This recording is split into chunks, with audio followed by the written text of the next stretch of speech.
सर्वेभ्यो नमः। देववाणी संस्कृतम यूट्यूब चलदृश्यम प्रति भवतीनां च हार्दं स्वागतम। आइएगा,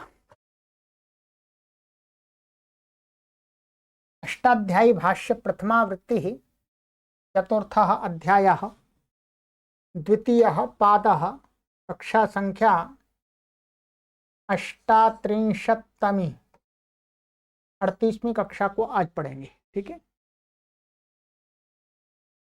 चलिएगा, पुस्तक को ओपन कर लीजिएगा। गत कक्षा में मैंने आपको सूत्र संख्या 55 तक पढ़ा दिया था। यहां तक आपको पढ़ा दिया था, संग्रामे प्रयोजन योद्धृभ्यः। चलिएगा, आगे है हमारा 56वां सूत्र है, तदस्यां प्रहरणमिति क्रीडायाम् अणः पदच्छेदः तत् प्रथमा व्यक्ति एक वचनांतम लिखा हुआ, वस्तुतः ये क्या है, लुप्त पंचम्यंत निर्देश। अस्याम सप्तमी व्यक्ति एक वचनांत लिखा हुआ है, परंतु ये क्या है, लुप्त सप्तम्यंत निर्देश है। ठीक है, लुप्त सप्तम्यंत निर्देश, क्योंकि अस्याम का अर्थ सप्तमी लिया जाएगा यहाँ। प्रहरणम प्रथमा व्यक्ति ही एक वचनांतम इति अव्ययपदम, क्रीडायाम सप्तमी व्यक्ति ही एक वचनांतम।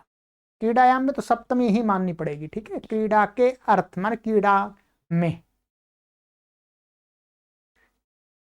अणाह प्रथमा व्यक्ति एक वचनांतम, अनुवृत्ति आ रही है तद्धिता ज्ञाप्रात्पत्कात् प्रत्ययः परश्च अर्थः। तदिति प्रथमा समर्थात् प्रहरणम प्रहरण समानाधिकरणात् प्रात्पदिकात् सप्तम्य अर्थे अणः प्रत्ययो भवति यत् तदस्याम् इति निर्दिष्टं क्रीडाश्चेत् सा भवति इति करणो विवक्षार्थः। कह रहे हैं तदिति माने तद का अर्थ है प्रथमा समर्थ, प्रथमा समर्थ से प्रहरण समानाधिकरणात्, और वो क्या, प्रहरण का समानाधिकरणवाची प्रातिपदिक होना चाहिए। ठीक है, प्रातिपदिक से सप्तमी के अर्थ में अस्याम माने सप्तम्य अर्थे अण प्रत्यय भवति, अण प्रत्यय हो जाता है यत्तद अस्याम इति निर्दिष्टम क्रीडा, जो वह इसमें, तो इसमें सप्तमी के अर्थ में हो रहा है, वो सप्तमी का अर्थ क्या होना चाहिए, क्रीड़ा होना चाहिए। ठीक है, तो क्रीड़ा चेत सा भवति इति करणो विवक्षार्थ, इति इसमें लगाया है, उसका ये प्रयोजन है, यदि प्रत्यय आकर के कोई शब्द बन रहा है तो वो वास्तव में इस सूत्र के अनुसार जो अर्थ खेल बनता है, खेल है, खेल नाम है, तभी केवल शब्द ही बना देने हैं, बन करके शब्द का लोक में प्रयोग है तभी प्रत्यय होगा, नहीं तो नहीं होगा। ठीक है, और यहाँ पर एक बात यह, प्रहरणम, ये प्रहरणम में भी प्रथमा व्यक्ति एक वचनांत दिया है वास्तव में, परंतु ये प्रहरणम भी इसका यहाँ पर तत् का समानाधिकरण बनाना है, तो प्रहरणम को भी यहाँ लुप्त पंचम्यंत ही मानना पड़ता है। ठीक है, यहाँ जिस प्रकार से लिखा हुआ है उस प्रकार से तो जैसा गुरुजी ने यहाँ पर दिखाया है, क्योंकि प्राथमिक अवस्था में समझ में नहीं आता है, परंतु मैंने आपको पहले ही बता दिया था, जो मैं बता रहा हूँ ये समझ में आया तो ठीक है, नहीं तो आपको ऐसा ही ठीक मानना है। ठीक है, ये भी गलत नहीं है, वो अधिक अलग प्रकार से हमको समझना होता है। ठीक है, तो ये है उदाहरण यहाँ पर दिया, दंडः प्रहरणम अस्याम क्रीडायाम दांडा। ठीक है, तो दंड है, प्रहरण माने प्रहार करना जिस क्रीड़ा में, तो वो दांडा क्रीड़ा कही जाती है। ऐसे मौष्टा मुष्टि प्रहरणम अस्याम क्रीडायाम सा क्रीड़ा मौष्टा। सिद्धियों में कुछ भी विशेष नहीं है, अणा प्रत्यय हो रहा है, अणित है तो वृद्धि हो रही है, और क्रीड़ा है इसलिए स्त्रीलिंग बन जाएगा, टाप हो जाएगा या तष्टाप से। ऐसी मुष्टि यहाँ पर भी आदि को वृद्धि हो जाएगी तद्धित शुचामादे से, और यस्यति लोप आदि होकर के टाप आदि होकर के ये बन जाएगा मौष्टा। ठीक है, कोई विशेष नहीं है। और डंडा है आयुध जिस क्रीड़ा में ऐसी क्रीड़ा, ऐसे मौष्टा मुष्टि शब्द से बना हुआ है, मुट्ठी। चलिएगा, घञः तास्याम क्रियेति ञः। घञः पंचमी व्यक्ति एक वचनांतम, सा प्रथमा व्यक्ति एक वचनांतम। तो यहाँ पर भी ये सा भी क्या है, लुप्त पंचम्यंत निर्देश है। अस्याम सप्तमी व्यक्ति एक वचनांतम, तो ये भी क्या है, अस्याम ये लुप्त सप्तम्यंत निर्देश मानना पड़ेगा। क्रिया प्रथमा व्यक्ति एक वचनांतम इति अव्यय पदम, यहाँ प्रथमा व्यक्ति एक वचनांतम, ठीक है।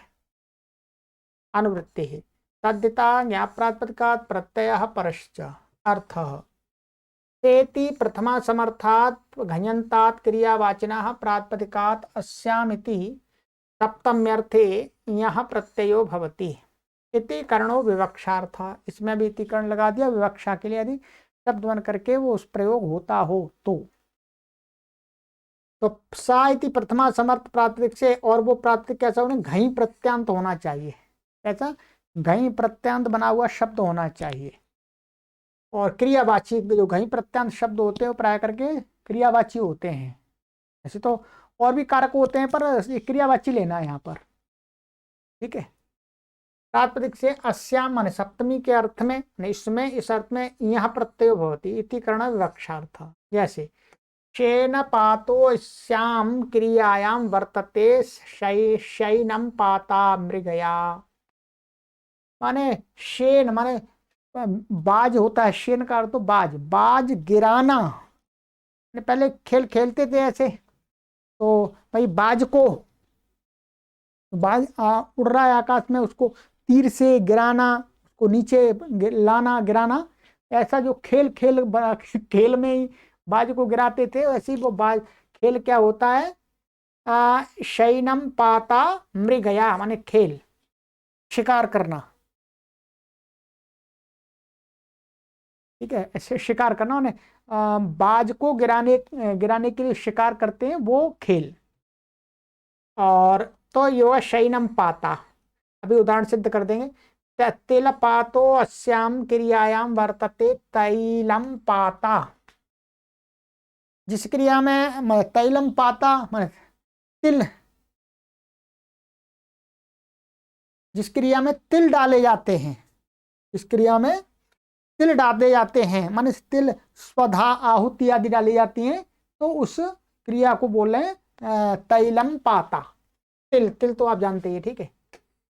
अब स्वधा लिखा हुआ है, ये स्वधा है, टुकड़ा डाला जाता है आहुतियों में, बाद में जो बल वैष्णदेव आदि यज्ञ करते हैं उसमें। तो ये है। अब यहाँ पर क्या करना है देखिएगा, शेनपात और तिलपात, वस्तुतः ये क्या है, जो पात शब्द है ये क्या है, पतली धातु से घई करके ये पतली पत बचता है, इससे घई प्रत्यय होकर के ये पात बन जाता है, पात, ठीक है। क्या लिखा, प्रथमा घयंतात माने घई प्रत्यांत शब्द भी है ये पात शब्द। अब ये अंत में जिसके वो भी हो जाएगा, तो तिलपात ये घयंत हो गया। और इससे, और ये क्या है, क्रिया, ये अस्यम सप्तमी के अर्थ में, और वो क्रिया होनी चाहिए, क्रिया होनी चाहिए, तो उसमें तो क्या हो गया, ये प्रत्यय हो गया। अब हमारे पास में क्या है, ये हम इसको देखते हैं शेनपात, शेनपात, तो ठीक है, इससे यहाँ प्रत्यय आ गया, यहाँ की एक संज्ञा हो गई, आ बच गया आपका,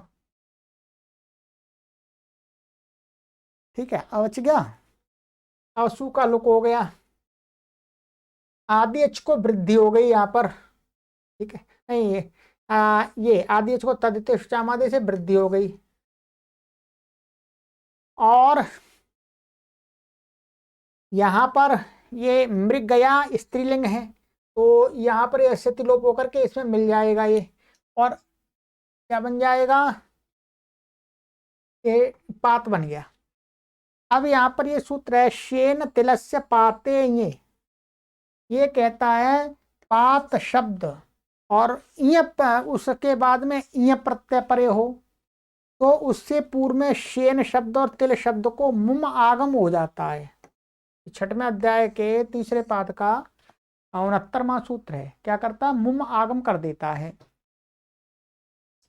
तो मिदचुन त्यात्पर से शेन के यहाँ अंत में हो जाएगा, मुम का माँ बचता है तो ये माँ बच गया ऐसा यहाँ बीच में। तो फिर इसको पहले मौनुस्वारा हो जाएगा, अनुस्वार हो जाएगा माँ को, फिर द्वारा इसको अनुस्वार से यहीं पर सवर्ण और वापदांत से विकल्प करके इसको क्या हो जाएगा, संधि नियम से माँ नीचे आ जाएगा। तो शयनम ऐसा भी रहेगा, शयनम पाता और शयनम पाता, अनुस्वार भी रख सकते हैं इसको और वो दोनों बनेंगे। ये पात और फिर यार टप से टाप आ गया, ये टाप और स्वाद उत्पत्ति करके उसका लोप हो जाएगा, तो शयनम पाता क्रिया है इसलिए स्त्रीलिंग है। ऐसे ही तिल पाता, तैलम पाता, यहाँ पर भी आदि अच को वृद्धि हो गई है, ई को आई हो गया, बाकी सारा कुछ वैसा ही है, इसी से मुम आगम हो गया है। ठीक है, अब यहाँ पर देख लीजिएगा, पतली धातु से घयंत पात शब्द बना है, अतः शेन पात तिल पात शब्द से यह प्रत्यय हो गया। शेन तिलस्य पाते ये से मुम आगम होकर तथा वृद्धि आदि पूर्वत होकर शैनम पाता आदि की सिद्धि जाने। उदाहरण, शैनम पाता जिस क्रिया में बाज गिराया जाता है वह आखेट अथवा मृगया शिकार करना। तैलम पाता जिस क्रिया में तिल डाले जाते हैं अर्थात स्वधा। ठीक है, तो ये महर्षि पाणिनि के समय में जो खेले जाने वाले जो खेल अथवा जो प्रकार की जो क्रियाएं होती थी उनसे विषय रिलेटेड ये सूत्र हैं दोनों। चलिए, बहुत महत्वपूर्ण सूत्र आ रहा है, इसको अच्छी प्रकार से आपको ध्यान रखना है।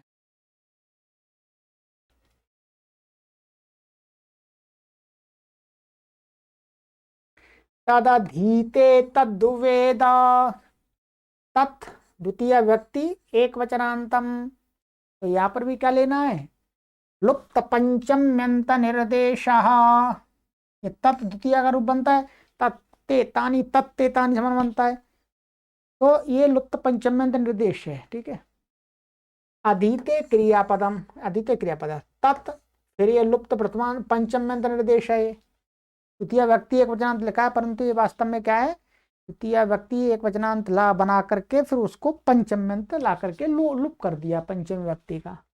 वेद क्रियापदम, ये वेद भी क्रियापद है। ठीक है, धातु रूप है। ठीक है, अनुवृत्ति है। तद्धिता ज्ञाप्रातिपदिकात् प्रत्ययः परश्च। अर्थ, द्वितीय समर्थात् प्रातिपदिकात् अध्ययन कर्तव्य विधे यथा विहितं प्रत्ययो भवति एवं द्वितीय समर्थात् प्रातिपदिकात् वेदन कर्तव्य विधेपि। कह रहे हैं कि द्वितीय समर्थ प्रातिपदिक से अध्ययन कर्तरी माने अध्ययन का कर्ता, पढ़ने का पढ़ने वाला यदि अभिधेय हो तो माने उसको कहने के अर्थ में यथा विहित जो भी जिससे विहित प्रत्यय है, अतः प्रागदिपतोण से मुख्य रूप से अण आ रहा है, यथा विहित प्रत्यय भव प्रत्ययो भवति प्रत्यय होता है। एवं इसी प्रकार से द्वितीय समर्थ से प्रातिपदिक से वेदन करता, वेदन का अर्थ है, वेद का अर्थ जानता है, एक पढ़ना और एक जानना, समझ कर समझना उसको, तो इस अर्थ का भी कर्ता पढ़ना है, समझने वाला व्यक्ति है कोई, उसको कहने में भी यथाविध प्रत्यय होता है। अब बता रहे हैं गुरु जी, अध्ययनम केवलम पाठमात्र अभ्यास। अध्ययन यहाँ पर जो अधीते का है, अधीते का अर्थ होता है केवल पाठ मात्र से अभ्यास। जैसे वर्तमान में जो वेद के मंत्रों का केवल उच्चारण ही करते हैं, पढ़ते हैं केवल देख करके, अर्थ आदि से उनको कुछ भी लेना देना नहीं है, तो उसको बोलते हैं वास्तव में संस्कृत भाषा में अध्ययन। उसको अध्ययन शब्द से कहा जाता है। अधीते, अधीते का यही अर्थ होता है मैंने पढ़ता है। समझ में आ रहा है नहीं आ रहा है इससे कोई लेना देना नहीं है, केवल पाठ मात्र का अभ्यास करना, वेद मंत्रों के उच्चारण का अभ्यास करना। जैसा कि वर्तमान में जो वेद पाठी हैं वो केवल अध्ययन करने, अध्ययन का अर्थ होता है केवल बिना समझे केवल उच्चारण करना देख करके, शुद्ध उच्चारण, ठीक है। और वेद, वेदनम माने वेद, ये वेद है, वेद का अर्थ हो तदर्थ ज्ञानम, तत्व ज्ञानम, माने जो पढ़ा जा रहा है उसका ज्ञान होना, क्या होता है वेद, वेत्ति। अब आपको बता देते हैं, अधीते तो आपको पता ही है, अधीते आपको पता है कहाँ का रूप बनता है, अधिपूर्वक इंग अध्ययने का लट लकार का प्रथम पुरुष का एक वचन का बनता है।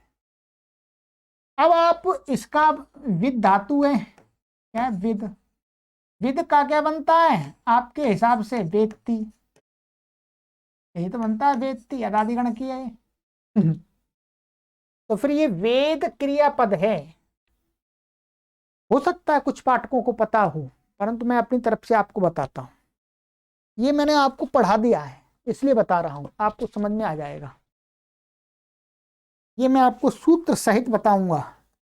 तीसरे अध्याय के चौथे पाद में, ध्यान दीजिएगा, तीसरे अध्याय के चौथे पाद में एक सूत्र मैंने आपको पढ़ाया था, विदो लटो वा। ठीक है, मैं लिख भी देता हूं आपके लिए। बहुत लोगों को पढ़ लेते हैं पर समझ में नहीं आता, बाद में कोई पूछता है तो फिर अटक जाते हैं, तो इसलिए मैं बता देता हूं पहले ही। आप क्या है, विदो लटो वा, ये सूत्र हमने पढ़ लिया है तीसरे अध्याय, विदो लटो वा। 3 4 और संख्या भी लिख देता हूं, क्या संख्या है जी, 84 83, 83वां सूत्र है, ठीक है, देख लीजिएगा। ये लट लकार में क्या कर देता है, लट लकार में विद धातु के दो रूप बनते हैं, क्या दो बनते हैं, ठीक है। जैसे एक बनता है वेत्ति वित्ता विदंती, और दूसरा बनता है वेद विदतु विदुहु, इस सूत्र से। तो ये जो क्रियापद है ये भी क्या है, लट लकार का प्रथम पुरुष का एक वचन का रूप है। और ये भी लट लकार का प्रथम पुरुष का एक वचन का रूप है, अर्थात धातु के 2 रूप बनते हैं, देख लीजिए, ठीक है। तो विद का अर्थ है जानता है, समझता है, अर्थ को समझ लेता है जो भी पढ़ रहा है उसको, तो ये बात है, ठीक है। ये मैंने अपनी तरफ से आपको बता दिया। अब उदाहरण दिया है, छंदोधीते पठति, अधित पठति छांदसः, एवं छंदो वेत्ति जानाति छांदसः, व्याकरणम् अधीते वेत्ति वा वैयाकरणः नैरुक्तः। यहाँ पर आप ऐसा भी कर सकते हैं, एवं छंदो वेदा, छंदो वेदा अथवा वेत्ति अथवा जानाति, कुछ भी कर सकते हैं, ठीक है। इस रूप का अधिक प्रचलन में, प्रचार अधिक है बोलचाल में, जो विद धातु का ये वाला रूप अधिक बोला जाता है, वेत्ति, वेद का अधिक कम प्रयोग है, ठीक है। नहीं तो आप सोचें वेद ये वाला ऋग्वेद, ऋग्वेद वाला ये वेद नहीं है, क्रियावाची शब्द है।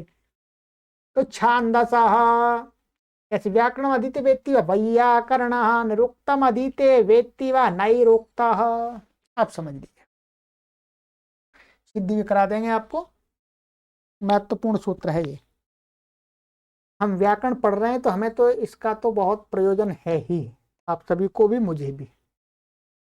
देखिए, छंद को कोई पढ़ता है, छंद मात्र का पाठ करता है, पुस्तक को देख देख करके उच्चारण करता जाता है, तो उसको भी क्या बोलते हैं, छांदसः, पढ़ने वाला, छंद को पढ़ने वाला।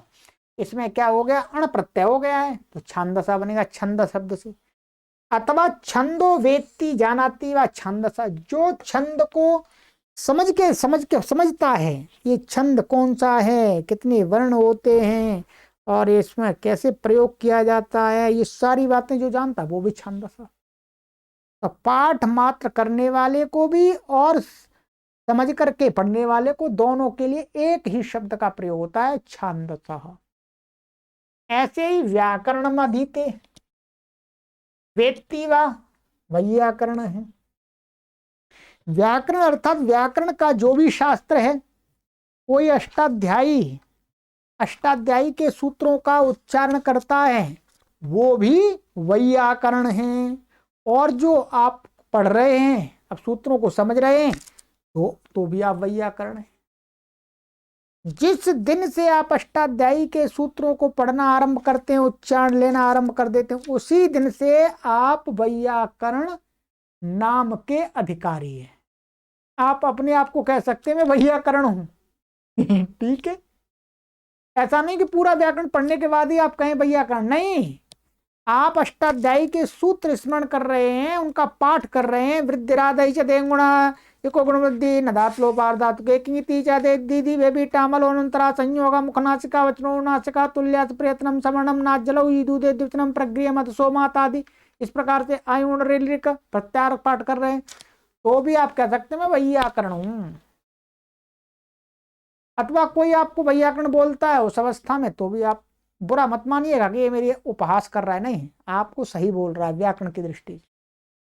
और जब आप इन सूत्रों को खूब अच्छी प्रकार से मंथन पूर्वक ज्ञान समझते हैं, इनको मैं समझा रहा हूं आपको, तब भी आप वैयाकरण है। और मैंने पूरा पढ़ लिया तो भी मैं वैयाकरण हूं। इसलिए गुरु और शिष्य दोनों ही वैयाकरण है। आप भी वैयाकरण है, हम भी वैयाकरण है। ठीक है, अब आप भी लिख लीजिएगा अपने पीछे वैयाकरण। और कोई कहे तो बता दीजिएगा, भाई महर्षि पाणिनि जी का सूत्र है तदधीते तद वेद, देख लीजिएगा, आपको सूत्र पता है तो। ठीक है, अब आप सभी आज से अपने पीछे वैयाकरण लिखना आरंभ कर सकते हैं, यदि आप अष्टाध्यायी अच्छा इस कक्षा को पढ़ रहे हैं अथवा अष्टाध्यायी उच्चारण सीख रहे हैं तो। चलिए, ये हो गया। ऐसे निरुक्तम, निरुक्त का पाठ जो करता है वो भी नैरुक्त है, और जो निरुक्त को पढ़ता है पूरा पूरा समझ समझ करके टीका आदि सहित, वो भी नैरुक्त है। अब आ जाते हैं सिद्धियों पर जी। ठीक है, इसी प्रकार से और भी ग्रंथों से हो जाएगा। इस सूत्र को विशेष रूप से ध्यान रखिएगा, मैंने आपको इसीलिए बार बार इस पर नोट्स कराया मैंने, क्योंकि आपको कोई टोक नहीं सकता। वैयाकरण अपने आप को लिखेंगे तो कोई टोक नहीं सकता, आप अपने आप को नैरुक्तः लिखेंगे तो कोई टोक नहीं सकता, आप अपने आप को छांदसा लिखेंगे तो कोई आपको टोक नहीं सकता। चलिएगा, तो वो डिग्री नहीं कि वो आपको कोई डिग्री देगी यूनिवर्सिटी तब आप वैयाकरण होंगे, ऐसा नहीं है। वैयाकरण आप इसको पढ़ेंगे तब होंगे वास्तव में। तो ये छंद तो सरल है, देखिए छंद, ये वास्तव में शब्द क्या है, छंदस। और ये छंदस और अम द्वितीय समर्थ से लाना है, अम हो गया, और इससे यथावेत माने प्रागदिव्य अण चल रहा है, तद्धित तद्वेद से अण प्रत्यय हो गया आपका, इत संज्ञा लुक हो गया, और आदि अच को वृद्धि हो गई, और ये इसमें जुड़ गया, तो छांदस और रुक्त विसर्ग आदि होकर के छांदसा बन गया ये। ठीक है, दोनों अर्थों में। अब है आपका वैयाकरण, इसको भी बनाना सीख लीजिएगा आज। वैयाकरण में एक सूत्र लगता है बस। ये शब्द क्या है आपका, व्याकरण, ऐसा है, व्याकरण और अम। ठीक है, अम और ये क्या हो गया आपका, इससे हो गया अण प्रत्यय, अधीते अथवा वेत्ति अर्थ में। तो व्याकरण अम, इसका लुक हो गया, इसकी संज्ञा हो गई। अब यहां पर वृद्धि तो पहले से हो रही है, पर यहां वृद्धि नहीं होती है, कुछ अलग कार्य होता है, कुछ अलग कार्य होता है। इसके लिए एक सूत्र है, यहाँ पर नीचे लिखा हुआ है, आप देख रहे होंगे, ना यवाभ्याम पदांताभ्याम पूर्वताभ्याम मैच आदि से मैं आप बताता हूं। ठीक है, इससे क्या होता है,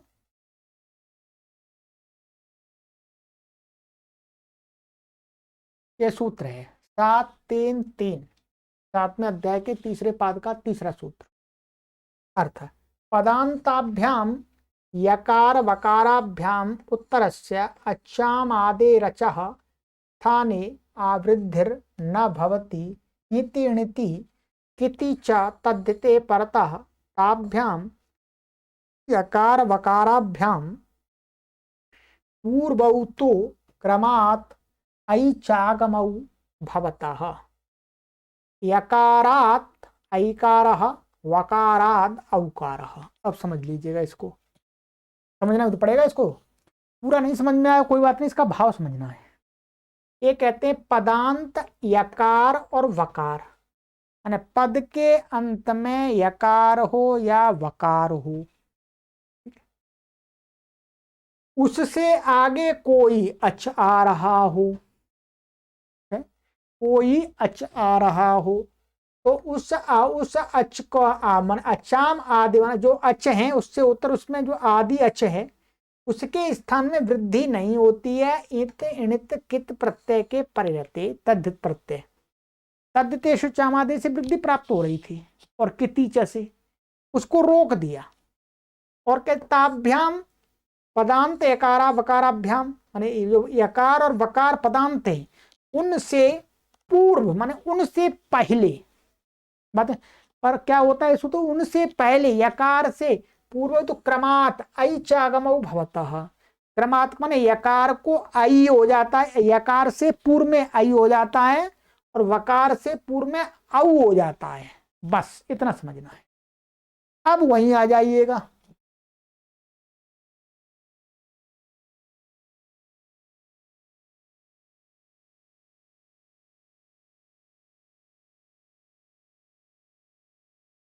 अब देखिएगा हमारे पास शब्द क्या था, ये वास्तव में क्या है, व्याकरण,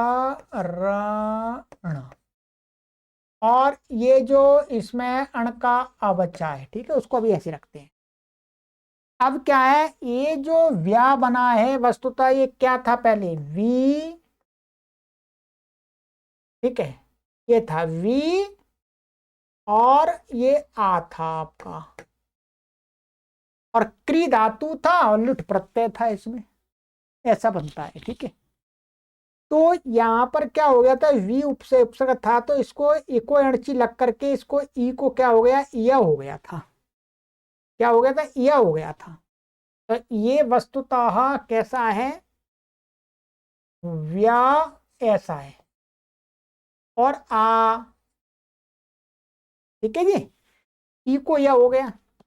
अब जो वी था, वी और आ और ये करण, ये ऐसा वास्तव में क्या है, वी और आ इससे स्वादि उत्पत्ति होती है, समास होता है, फिर समास होता है इसका तभी तो मिलता है। तो ये वी वास्तव प्रत्यलोपी प्रत्यय लक्षण मान करके ये क्या है, वस्तुतः पद है, ये क्या है, पद है, क्या बोलो क्या है, ये पद है, ये पद है। पद के अंत में यकार है, पद के अंत में यकार है, उसी न यवाभ्याम पदांताभ्याम पूर्वतुताभ्याम ऐच, वो सूत्र। अब ये पद के अंत में ये भी ये अभी पदांत है, ठीक है, और ये कारण, ये हमने इसको अभी इसको ऐसे अलग करेंगे, जोड़ देते हैं फिर बाद में। अब इसमें क्या है, अब इसके परे रहते तो पूरे की अंग संज्ञा है, ध्यान देंगे, पूरे की अंग संज्ञाएं व्याकरण की। अब इसने कहा कि ये जो पदांत यकार से उत्तर जो अच हैं, कौन कौन से अच हैं, एक आ है और का आ है, र का आ है, अण का आ है, ये अच है। इन अच्छों में जो आदि अच आ है, इसको वृद्धि नहीं होती, वैसे यहां पर वृद्धि पहले से है ही, फिर भी क्या है, वैयाकरण लोग ऐसा कहते हैं, बेशक वृद्धि हो तो भी हम इसमें वृद्धि करेंगे, आ को आ ही करेंगे। और वो उदाहरण देते हैं कि भाई देखो, जब मेघ बरसते हैं तो जो जिन खेतों में पानी दिया हुआ है, पानी से भरे हुए हैं, और जो खेत जिनमें पानी नहीं है, दोनों में समान रूप से बरसते हैं, समान रूप से बरसते हैं, जिसमें पानी है उसमें भी और जिसमें नहीं है उसमें भी। वो ये नहीं देखते कि इस खेत में पानी भरा हुआ जी इसमें नहीं बरसेंगे और वो सूखा है उसमें बरसेंगे, नहीं, वो समान रूप से। वैसे ही कहते हैं, वैसे ही महर्षि पाणिनि के सूत्र कार्य करते हैं। परिभाषा है इसके लिए तो, कि जहां पर वृद्धि पहले से है तो भी वृद्धि करेंगे और नहीं है तो भी करेंगे। वृद्ध रहा माने तद्देशु चाम आदे, जहां पर पहले वृद्धि है वहां पर भी लगेगा वास्तव में, और जहां नहीं है वहां पर भी तो लगेगा ही। तो यहां पर भी वृद्धि प्राप्त हो रही थी तो कहा कि यहां वृद्धि नहीं होगी। न एवाभ्याम पदांताभ्याम पूर्व तुताभ्याम मई सूत्र ने क्या किया, मना कर दिया, वृद्धि नहीं हो गई है। तद्दिते शुचामादेश है, ये अणित था, ठीक है, तो अणित होने के कारण से वृद्धि प्राप्त हो रही थी तो मना कर दिया, कहा वृद्धि नहीं करेंगे, क्या होगा इसको, परंतु जो पदांत आकार, ये पदांत यकार है, इससे पूर्व में यकार माने यकार से पूर्व में क्या हो जाएगा, आई। और यदि व होता यहां पर य के स्थान में तो व से पूर्व में औ होता, तो यहां पर क्या है, या है, तो य से पूर्व में ये व के व और य के बीच में आई आ जाएगा। क्या आ जाएगा जी, आई आ जाएगा।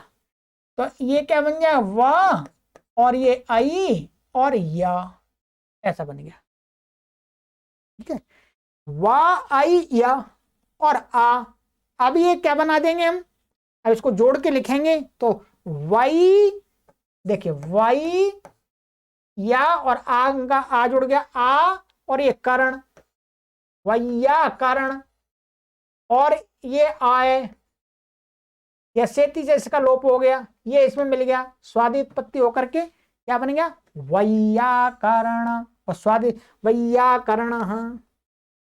अब कोई स्त्री होगी यानी कोई फीमेल है तो वो अपने आप को कहेगी तो कहे वैयाकरणी, वैयाकरणा नहीं वैयाकरणी, क्योंकि टिड्ढाणी से इसमें क्या होगा, गीप होगा, तो स्त्री होगी तो वैयाकरणी बन जाएगा, ठीक है, ये बना दिया। ऐसे नैरुक्ता में कुछ भी नहीं है, यहाँ तो सामान्य है, निरुक्त और और अण प्रत्यय हो गया,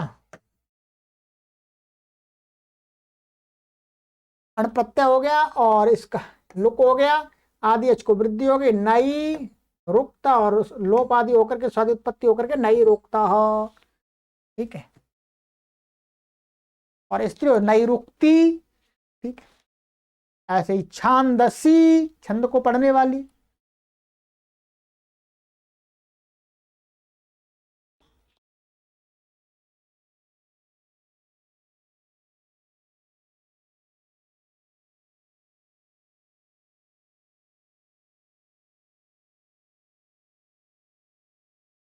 चलिएगा। तो ये सूत्र है, इसकी सिद्धियां एक बार आप लिख के कीजिएगा, पक्का कर लीजिएगा सूत्र को, ठीक है, ये विशेष सूत्र है इसलिए। चलिए ये हो गया आपका, ये 58वां हो गया, आ जाइएगा 59वां।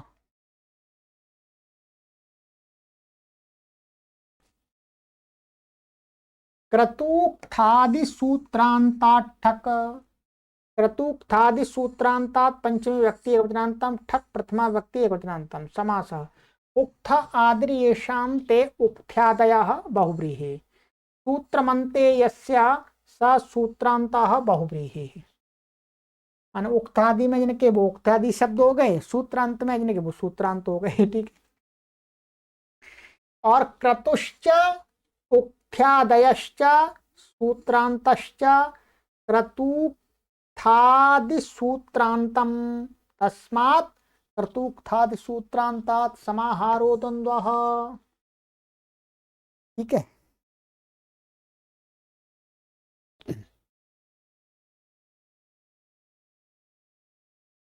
आइएगा, अनुवृत्ति आती है, तद धीते तदवेद तद्धिता ज्ञाप्रातिपदिकात् प्रत्ययः परश्च, ठीक है।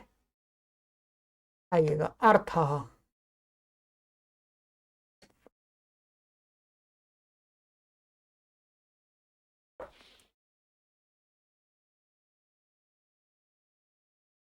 द्वितीय समर्थेभ्यः क्रतु विशेषवाचिभ्यः उक्थ्यादिभ्यः सूत्रान्तेभ्यश्च प्रातिपदिकेभ्यः अध्ययन वेदनयोः कर्तर्य विधे ठक् प्रत्ययो भवति। अणोपवादः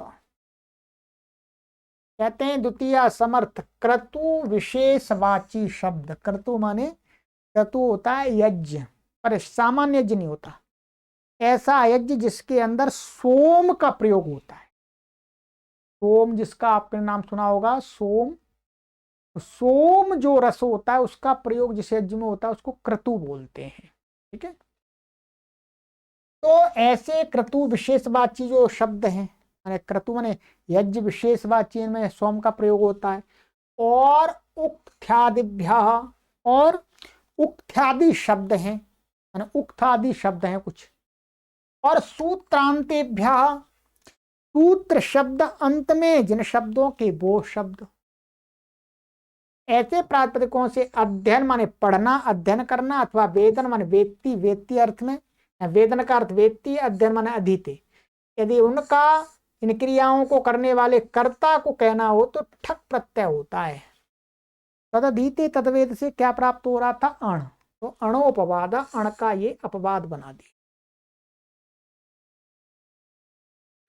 उदाहरण क्रतु विशेषवाचिभ्य, क्रतु विशेष माने अश्वमेधम अधीते वेदवा अश्वमेधिका। अश्वमेधिक ऐसा यज्ञ है उसमें सोम रस का प्रयोग होता है, ये कैसा वो क्रतु हो गया। ठीक है, तो अश्वमेध, अश्वमेध को जो पढ़ता है अथवा उसकी क्रियाओं को सभी को जानता है वो क्या है? अश्वमेधिका। ऐसे ही अग्निष्टोम, तो अग्निष्टोमम अधीते वेदवा अग्निष्टोमिका, अग्निष्टोम भी एक यज्ञ है। ऐसे ही वाजपेय, तो वाजपेयिका। ठीक है, उक्थ्यादि टिप्पणी बाद में पढ़ेंगे। उक्थ्यादिभ्य, तो उक्थ से औक्थिका, उक्थम अधीते वेदवा औक्थिका। लोक लौकायतिका, लोकायत ग्रंथ है उसको पढ़ता है अथवा जो जानता है वो लौकायतिका। लोकायत वैसे जो चारवाक के ग्रंथ हैं उनको कहा जाता है। ठीक है, सूत्रांतात योग सूत्रम अधीते वेदवा योग सूत्रिका।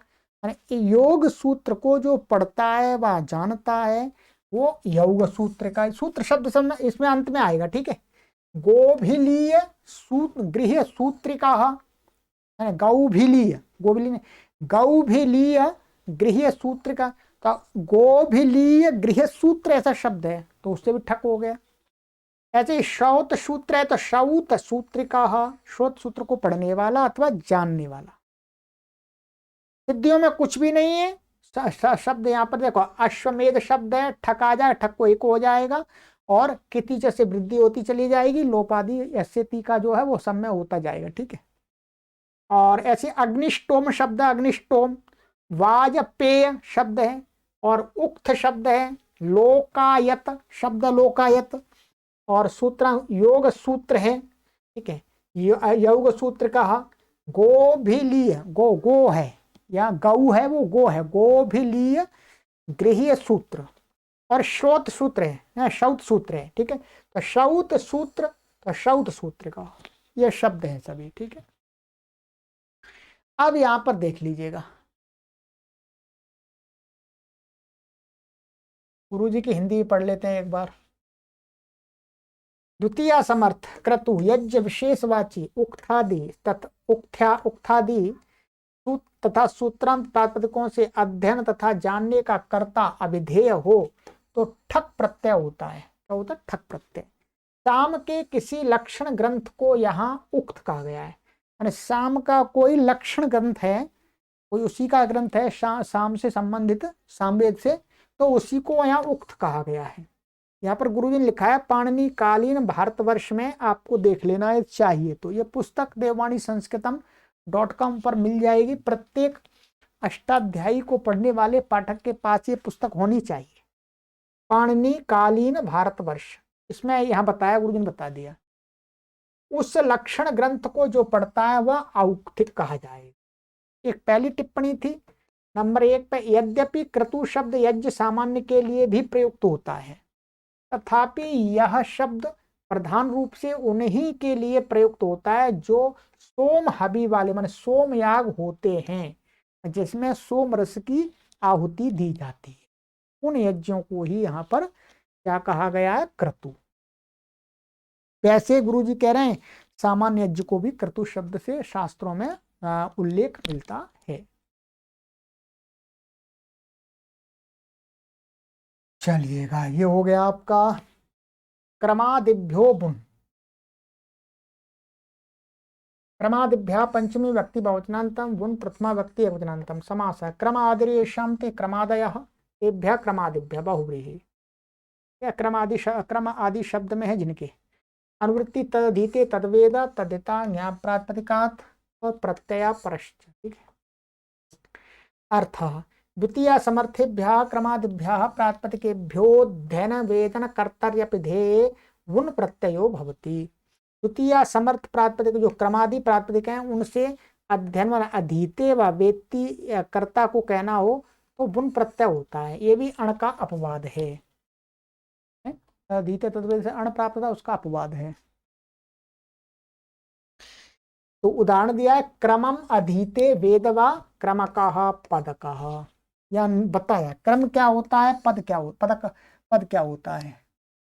जो वेद मंत्र हैं, वेद मंत्र में जब दो दो मंत्र के दो दो पदों का उच्चारण एक साथ किया जाता है तो वो पाठ होता है क्रम पाठ।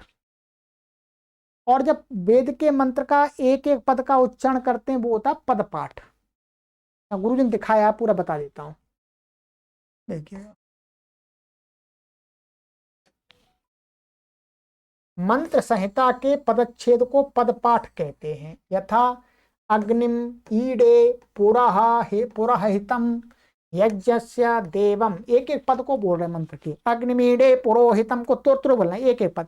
अग्निम ईडे पुरोहितम यज्ञस्य देवम, इनका अध्ययन करने वाला पदकः कहलाएगा। ठीक है, ये पदकः माने जो पद करके, माने क्या है, पद कर करके जो उच्चारण करता है वो भी, और जो पद और मंत्र के पदों को छंटना भी जानता है, कितना इतना पद है इसमें, वो भी। दो दो पदों को क्रमशः मिलाकर जो पाठ होता है वो क्रम पाठ कहता है, ये मैंने बताया। जैसे अग्निमीडे, अब दो पद मिला दिए, अग्निम ईडे को अग्निमीडे, ये होगा अग्निमीडे। फिर ईडे पुरोहितम, माने पीछे का एक पद लेते हैं, आगे का एक पद लेते हैं, दो पद ऐसे मिलाकर के बोलते हैं। फिर पुरोहितम यज्ञस्य, यज्ञस्य देवम इत्यादि करके, इसका अध्ययन करने वाला अथवा जानने वाला क्रमकः कहलाता है। सरल है, कोई परेशानी नहीं है। चलिएगा, अनुब्राह्मणादीनिः दिनिः, अनुब्राह्मणादिनिः, अनुब्राह्मणात् पंचमी व्यक्ति एकवचनान्तम इनिः प्रथमा व्यक्ति एकवचनान्तम। अनुवृत्ति तदधीते तद्वेद तद्धिताः ज्ञाप प्रातिपदिकात् प्रत्यय परश्च। ब्राह्मण सदृशो अयम ग्रंथोऽनुब्राह्मणम्। अनुब्राह्मण यहाँ एक ग्रंथ का नाम कर रहे हैं, तो वो ग्रंथ कौन सा है, जो ब्राह्मण ग्रंथ है। ब्राह्मण ग्रंथ में जो सामग्री है, जो विषय है, उसी प्रकार की सामग्री वाला जो ग्रंथ है उसको भी अनुब्राह्मण कहते हैं उसको। ठीक है, तो अनु या सदृश अर्थ में है। तो अर्थ अनुब्राह्मणात् प्रातिपदिकात् तद्भीते तद्वेद इत्येतस्मिन् विषये इन्हीं प्रत्ययो भवति। ये भी अण का अपवाद है, तद्वेद से अण प्राप्त था, उसका अपवाद इन्हीं कर दिया। तो अनुब्राह्मणम अधीते वेद वा अनुब्राह्मणी, अनुब्राह्मणिनौ तो इसमें तो कुछ नहीं है, मैं बता देता हूं आपको। जैसे ये अनु और ये ब्राह्मण और ये अम आ जाएगा यहाँ पर, द्वितीय समर्थ है इसलिए इन, और ये इन्हीं प्रत्यय है। ठीक है, संज्ञा हो गई, क्या बचा, इन बचा, इसका लोप हो गया, और यहाँ वृद्धि आदि कुछ भी नहीं होगी, ऐसे टीचर से इसका लोप हो जाएगा। तो अनुब्राह्मणिन बन गया, सु आ गया यहाँ पर। ठीक है, सु आ गया। अब यहाँ पर क्या हो जाएगा, शौच, शौच, छठवें अध्याय के चौथे पाद का सूत्र पहले भी आया, शौच से दीर्घ हो जाएगा। क्या है? इनंत की उपधा कार को दीर्घ, शौच ये सूत्र है, चौथे अध्याय के छठे अध्याय के चौथे पाद में देख लीजिएगा। तो उपधा को दीर्घ हो गया, इसको ई हो गया, तो ये क्या बन गया? अनुब्राह्मण। और इसका फिर हलज्ञादि लोप हो गया सू का, और न लोपा प्रातिपदिकांत से नकार का लोप हो गया, अनुब्राह्मणी। स्त्री नहीं है, पुरुष को कहा जा रहा है। और अनुब्राह्मणी नव दो होंगे, तो फिर इसमें दीर्घ नहीं होगा और लोप भी नहीं होगा, न का औ जुड़ जाएगा, तो अनुब्राह्मणी नव ऐसा हो जाएगा। वसंतादिभ्यष्ठक, वसंतादिभ्य पंचमी व्यक्ति बहुवचनांतम, ठक प्रथमा व्यक्ति एक वचनांतम। समास वसंताद्रेषां ते वसंतादयः, तेभ्यः वसंतादिभ्यः बहुव्रीहि समासः। अनुवृत्ति तदीते तदवेद तद्दिताः ज्ञाप्रातिपदिकात् प्रत्यय परश्च। ठीक है, अर्थ वसंतादिभ्यः प्रातिपदिकेभ्यस्तदधीते तद्वेद इत्येतस्मिन् अर्थे ठक प्रत्ययो भवति। वसंतादि गण में पठित जो प्रातिपदिक हैं उन द्वितीय समर्थों से अधीते और वेद इस कर्ता विधेय को कहने के लिए क्या हो जाता है? ठक प्रत्यय होता है। ये भी क्या है? अधीते तद्वेद का अपवाद, अण का अपवाद है।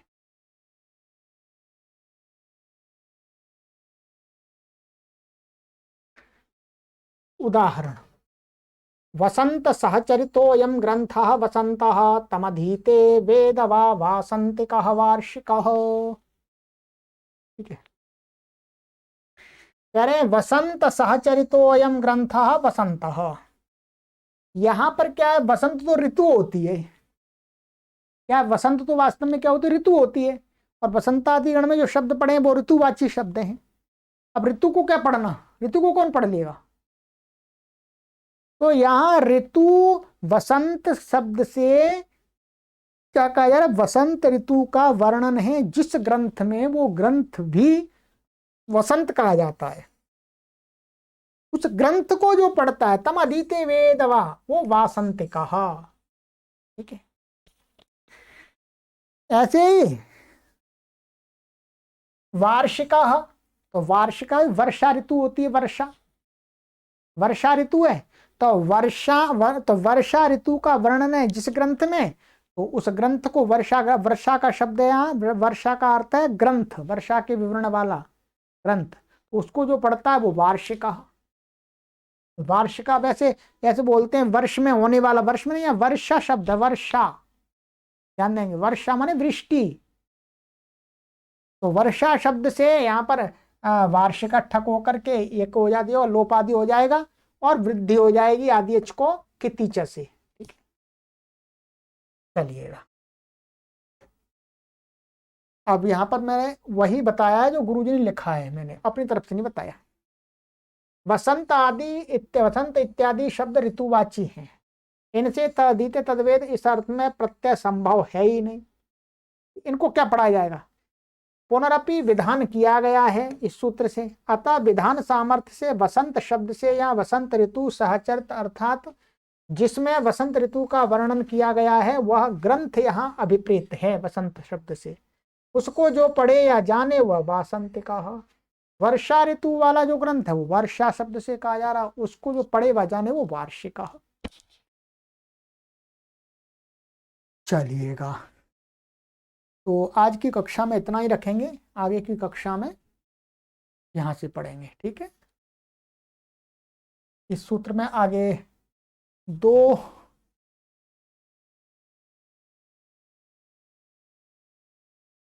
हाँ ये 2-3 सूत्र हैं, इसमें थोड़ा टाइम लगाना पड़ेगा मुझे समझाने के लिए आपको। ठीक है, क्योंकि इसमें हमें तीसरे पाद में थोड़ा जाना पड़ेगा, तीसरे पाद की कुछ बातें बतानी पड़ेंगी। ठीक है, चलिएगा।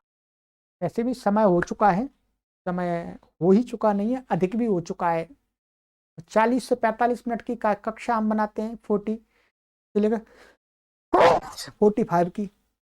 अंत में छींक आई गई कोई बात नहीं, छींक कोई खराब नहीं होती। ये आयुर्वेद के हिसाब से छींक आए तो छींक देना चाहिए, और छींक का कोई बुरा नहीं मानना चाहिए। किसी को छींक आए तो परमात्मा से प्रार्थना करनी चाहिए, इसको छींक अच्छी आ गई, इसके अंदर से जो छींक बेकार था वो बेकार निकल गया। बुरा नहीं मानना चाहिए, ठीक है। तो अब आप हमारी छींक को बुरा मत मानना, अच्छा मानना। कोई बेकार था वो निकल गया, मैं अब आपको और अच्छा पढ़ाऊंगा अगली कक्षा में। चलिएगा, सर्वेभ्यो नमः।